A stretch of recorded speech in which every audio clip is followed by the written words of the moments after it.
नमस्कार, मैं विशाखा ठाकुर। स्वागत है आप सभी का 3.0 टीवी में।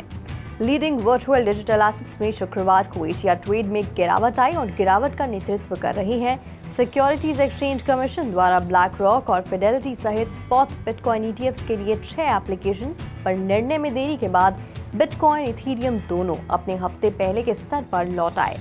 न्यूज ब्रेक के बाद बीटीसी मार्केट कैपिटलाइजेशन के हिसाब से सबसे बड़ी क्रिप्टो करेंसी $26,000 के निशान से नीचे गिर गई। इसमें हल्की रिकवरी हुई है और ये 4.29% की गिरावट के साथ $26,033.59 पर ट्रेड कर रहा था। ETH मार्केट वैल्यू में दूसरा सबसे बड़ा क्रिप्टो ने ब्रॉडर मार्केट से आउट परफॉर्म किया, जो कि पिछले 24 घंटों में 2.83% गिरकर $1,651.94 पर आ गया। SEC की देरी के साथ साथ मंथली यूएस जॉब्स रिपोर्ट के शुक्रवार को जारी होने से पहले बिटकॉइन कमजोर हो रहा था, जो अक्सर एसेट प्राइसेस में हलचल पैदा करता है। इससे पहले हफ्ते के दौरान क्रिप्टो मार्केट ऑप्टिमिज्म से भरे हुए थे, जो कि SEC पर ग्रेस्केल की अदालती जीत से प्रेरित था। बुधवार को फेडरल अपील्स कोर्ट ने SEC से ग्रेस्केल बिटकॉइन ट्रस्ट को ETF में बदलने के ग्रेस्केल इन्वेस्टमेंट्स के प्रयास की अस्वीकृति को रिव्यू करने के लिए कहा। अदालत के फैसले पर ऑब्जर्वर्स ने जोर देकर कहा कि ग्रेस्केल की जीत संभावित रूप से यूएस में स्पॉट बिटकॉइन ETF लॉन्च की संभावना को करीब ला दिया है। ब्रॉडर क्रिप्टो मार्केट ने 2 प्रमुख एसेट्स की मूव को प्रतिबिंबित किया। सोलाना के सोल और एप्टोस के APT में पिछले 24 घंटों में लगभग 6% की गिरावट आई है, जबकि पोल्काडॉट के नेटिव टोकन डॉट और डिसेंट्रलाइज्ड एक्सचेंज यूनिस्वैप के UNI में लगभग 7% की गिरावट आई है। कीमतों में गिरावट के साथ पिछले 24 घंटों में ग्लोबल क्रिप्टो मार्केट कैप 3.29% गिरकर 1.05 ट्रिलियन हो गया। दूसरी ओर टोटल क्रिप्टो मार्केट का वॉल्यूम 20.46% बढ़कर $37.72 बिलियन हो गया। DeFi का टोटल वॉल्यूम वर्तमान में $2.45 बिलियन है और सभी स्टेबल कॉइन्स का वॉल्यूम $35.65 बिलियन है, जो कि टोटल क्रिप्टो मार्केट के 24 घंटे की वॉल्यूम का क्रमशः 6.50% और 94.53% का प्रतिनिधित्व करता है। बिटकॉइन का डोमिनेंस 0.63% घटकर 48.28% हो गया। IC15 इंडेक्स टॉप 100 टोकन का बैरोमीटर 4.01% गिरकर 35,052.18 पर आ गया। इस बीच न्यूयॉर्क की एक अदालत ने leading decentralised crypto exchange Uniswap के खिलाफ प्रस्तावित क्लास एक्शन लॉसूट को खारिज करते हुए BTC ETH को कमोडिटीज के रूप में वर्गीकृत किया। मुकदमे की सुनवाई से पहले उसे रद्द करने के फैसले में कहा गया कि मामले के असली डिफेंडेंट्स विचाराधीन स्कैम टोकन्स के इश्यूअर थे, न कि यूनिस्वैप। नेक्सो के यूजर्स अपनी स्पेंडिंग को अपनी इंटरेस्ट के अनुरूप कस्टमाइज कर सकते हैं और अपनी एसेट्स पर हर साल 9% तक इंटरेस्ट अर्न कर सकते हैं, जिसका भुगतान प्रतिदिन किया जाता है। Leading crypto currency platform Nexo ने एक unique dual mode crypto card पेश करने के लिए इंडस्ट्री दिग्गज मास्टरकार्ड के साथ मिलकर काम किया है, जो कि यूजर्स को आसानी से क्रेडिट और डेबिट ट्रांजैक्शंस करने देगा। नेक्सो के कस्टमर्स रेगुलर खरीदारी के लिए डेबिट मोड का उपयोग कर सकते हैं और दुनिया भर में 100 मिलियन से अधिक मास्टरकार्ड स्वीकार करने वाले बिजनेसेस में से किसी भी बड़ी खरीदारी के लिए क्रेडिट मोड पर स्विच कर सकते हैं। नेक्सो द्वारा डुअल मोड कार्ड को कस्टमर फर्स्ट स्ट्रैटेजी के इलस्ट्रेशन और कंज्यूमर्स की डेली ट्रांजैक्शनल डिमांड्स के प्रति कंसिडरेट रिस्पॉन्स के रूप में उद्धृत किया गया था। कई रियल और वर्चुअल क्रेडिट और डेबिट कार्ड्स मैनेज करना, सेपरेट अकाउंट्स या एक ही प्रोडक्ट में डेबिट और क्रेडिट मोड के बीच स्विच करना अधिक सुविधाजनक है। मोबाइल गेमिंग की दिग्गज कंपनी जिंगा टेक-2 इंटरैक्टिव द्वारा ओन्ड है। वही कंपनी जो रॉकस्टार गेम्स की भी मालिक है, जो grand theft auto, red dead redemption और NBA 2K जैसी ultra popular video game series के पीछे है।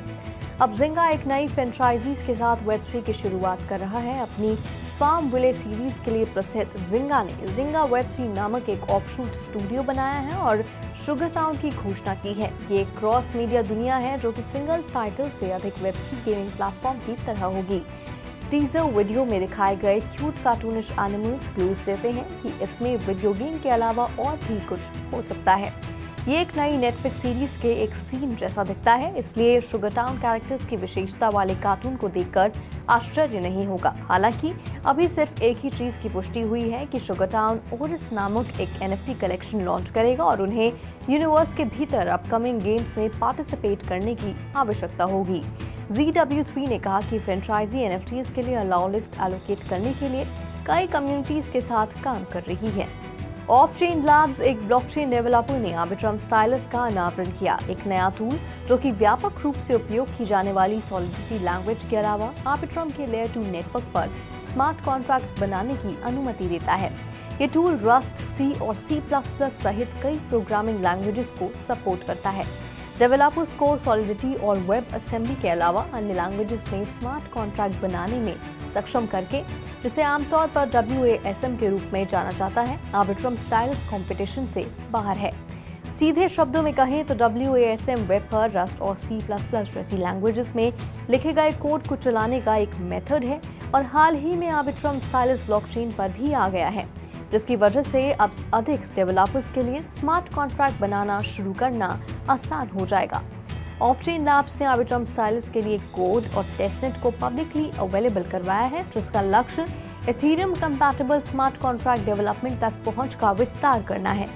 स्टाइलस रस्ट, C और C++ डेवलपर्स के लिए आर्बिट्रम पर स्मार्ट कॉन्ट्रैक्ट निर्माण को और सरल बनाता है। संभावित रूप से 3 मिलियन से अधिक डेवलपर्स को इथेरियम स्मार्ट कॉन्ट्रैक्ट इकोसिस्टम में लाता है। प्लेटफॉर्म किसी भी प्रोग्रामिंग लैंग्वेज को समर्थन देने की योजना बना रहा है, जिसे भविष्य में WASM में कन्वर्ट किया जा सकता है। Vehicle transport department proper driver training को बढ़ावा देने, ट्रैफिक रूल्स के बारे में अवेयरनेस बढ़ाने और ड्राइविंग लाइसेंस जारी करने के लिए वेट टाइम्स को कम करने के लक्ष्य के साथ artificial intelligence based driving test लागू करने का इरादा रखता है। पूरे राज्य में 17 लोकेशंस पर transportation department automated driving test track लगाएगा। Mumbai central, Badnera, Buldhana, Nagpur city, Nagpur rural, Nagpur east, Nanded, Ahmednagar, Alandi Pune, Aurangabad, Hadapsar Pune, Jalgaon, Saswad Pune, Kolhapur, Nandivali Thane, Panvel और पेन इनमें कुछ हैं। एक सीनियर ऑफिशियल ने घोषणा की कि ड्राइविंग लाइसेंस के लिए 24 टेस्ट असेसमेंट पैरामीटर्स में से 7 ऑटोमेटेड हो जाएंगे। ट्रैक 3 व्हीकल क्लासेस का परीक्षण भी करेंगे, 2 व्हीलर्स, LNVs और MHCVs, और इसमें 8 का आंकड़ा H tracks, traffic signal test, zebra crossing test, zigzag turns, gradient test और सर्पेंटाइन ट्रैक शामिल होंगे। AI सॉफ्टवेयर ह्यूमन इंटरवेंशन को कम करेगा, फेशियल रिकॉग्निशन के माध्यम से एप्लीकेंट की आइडेंटिफिकेशन को भी शामिल करेगा और रियल लाइफ सिनेरियोज का अनुकरण भी करेगा, जिससे कि हर ट्रैक टाइप के लिए real time driving test results generate होंगे। आर्टिफिशियल इंटेलिजेंस ने हाल के महीनों में टेक्स्ट, इमेजेस और मीडिया जनरेट करने के लिए जनरेटिव मॉडल्स का उपयोग करते हुए प्रमुखता प्राप्त की है। गूगल ने डेटा में पैटर्न्स और स्ट्रक्चर्स की पहचान करने के लिए डीप लर्निंग मॉडल का उपयोग करते हुए AI को अपने सर्च फीचर में एकीकृत किया है। जनरेटिव AI वीडियो और इमेजेस के रूप में कंटेक्चुअल कंटेंट और टेक्स्ट बेस्ड सर्च रिजल्ट्स प्रदान करता है, जिससे कि यूजर्स की अंडरस्टैंडिंग में सुधार होता है। गूगल ने भारत और जापान के यूजर्स के लिए अपने सर्च टूल में जनरेटिव AI पेश किया है, जिससे कि यूजर्स लोकल लैंग्वेजेस में टेक्स्ट या विजुअल रिजल्ट्स देख सकते हैं। ये जनरेटिव AI यूजर्स को टॉपिक्स को तेजी से समझने, नए व्यू पॉइंट अनकवर करने और टास्क को अधिक आसानी से पूरा करने में मदद करेगा। सर्च रिजल्ट पेज पर शॉर्ट वीडियोस और इमेजेस कंट्रोवर्शियल पैटर्न्स पर आधारित होंगे, जो कि टॉपिक के विशिष्ट पहलुओं को कवर करेंगे। उदाहरण के लिए, अगर कोई यूजर हिमाचल में बिगिनर ट्रैक के बारे में प्रश्न पूछता है, तो जनरेटिव AI विषय को तेजी से समझने में मदद करेगा। AI पावर्ड सर्च आगे की खोज के लिए लिंक के साथ महत्वपूर्ण जानकारी का एक ओवरव्यू प्रदान करेगी। यूजर लैंग्वेज टॉगल बटन को टैप करके अंग्रेजी से हिंदी में स्विच कर सकते हैं और टेक्स्ट टू स्पीच फीचर का उपयोग करके रिजल्ट्स भी पढ़ सकते हैं। बेंगलुरु इंटरनेशनल एयरपोर्ट ने US take firm Nvidia Corp के साथ पार्टनरशिप करके अपने ऑपरेशंस में Industry.AI के AI प्लेटफॉर्म को एकीकृत किया है। टेक्नोलॉजी को 31 अगस्त से इंटरनेशनल ऑपरेशन शुरू करने हुए टर्मिनल 2 पर डिप्लॉय किया जाएगा। एयरपोर्ट कतारों, भीड़भाड़, छोड़े गए सामान की निगरानी और सिक्योरिटी स्टाफ को सतर्क करने के लिए एक वीडियो एनालिटिक्स और AI प्लेटफॉर्म का उपयोग करेगा। प्लेटफॉर्म टर्मिनल 2 में 500 लाइव कैमरास और Industry.ai के डेटा एनालिटिक्स पोर्टल से कनेक्ट होगा, जो कि 12 आउटकम जनरेट कर सकता है। ये आउटकम टर्मिनल के बाहर ओवर स्पीडिंग या सस्पिशियस व्हीकल मूवमेंट जैसी की बाधाओं और सुरक्षा चिंताओं की पहचान करने में भी मदद करेंगे।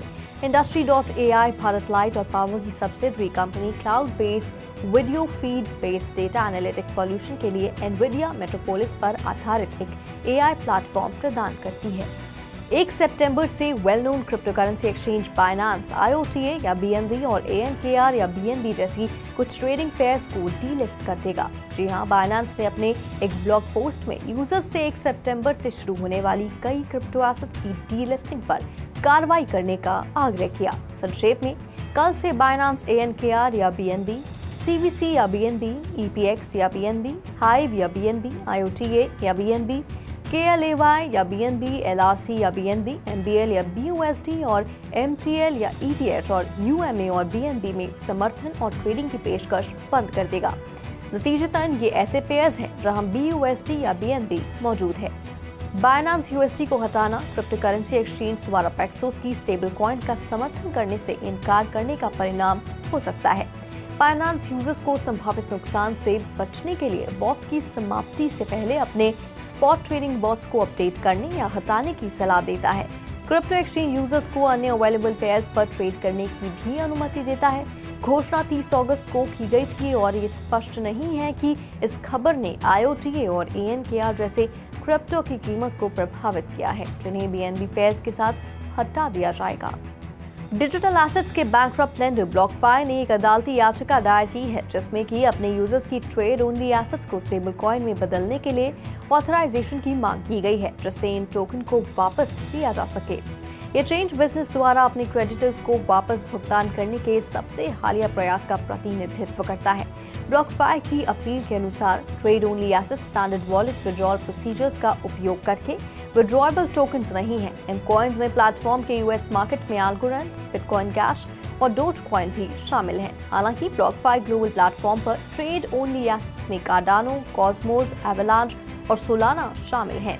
ब्लॉकफाई का दावा ये भी है कि US कस्टमर वॉलेट्स में ट्रेड ओनली एसेट्स का सिर्फ 0.5% हिस्सा है, जिसमें से ज्यादातर उसके फॉरेन विंग कस्टमर से संबंधित है।